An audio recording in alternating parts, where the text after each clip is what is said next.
بعد أنا كومبون ما بداره أقصى حوالی جنم هم کم دبن هم دکانم به بیشتر کی بداره کی وان حوالانا دانه انجام تکوشین و حوالانا کی اونا هم بداره کومبونه جبر دیروب نداره جفان تیزیار کنم باوداره که پیشانی جیش دیگر کی دوارم ترم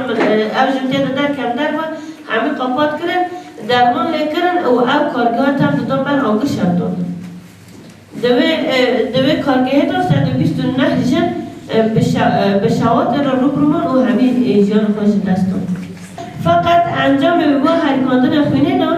دم امدن ایدی سرسال حیدربین ایدی ابیجن 8 داره ده کارگاه دادم او جنانا دین شبتانده نبار لبر مرحله که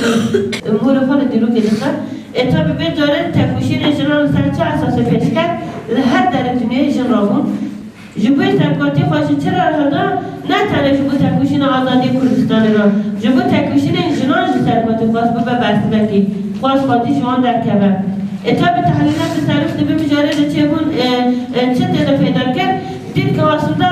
جند خواهده تکوشین خوب بلند بکن جند خواهده خوب بگین آزادی کولتی جفار قبول نکریه اوید دستر سال رو تمید خود حواندیه نگری نوید تمید تیده هیا بدل بید آیا و حاضر تیده بدل بده فقط تشتک هیا ایدولوژی که وی که بکار بخواله درد رو یکون بکنتونه سرکاتی 2010 چه بود گو جبو جنن ای تکوشن ای که دیوره که گشتی داشت جنن خداستانه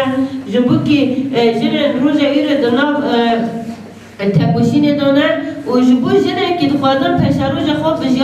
بجیانه که همش آقات آقا بکن جیان بکن سرکاتی گود از برسبه که دخوادم بدمان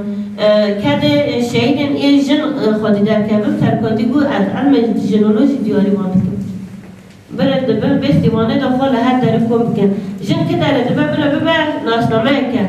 نه بکن بزن نتبر نگی وی جدای نگی وی جدای از اوی جدای توی سرکاتی هم همه کم کردن مرا ناسنامه پیدا کرد ری مدیار کرد بوین دبر یاده بمشن جبوی ببین بسته باشن همیم و هر وها سرکاتی با اد ددم سرجین کد دبر پیشکتی باشن همه اون بکن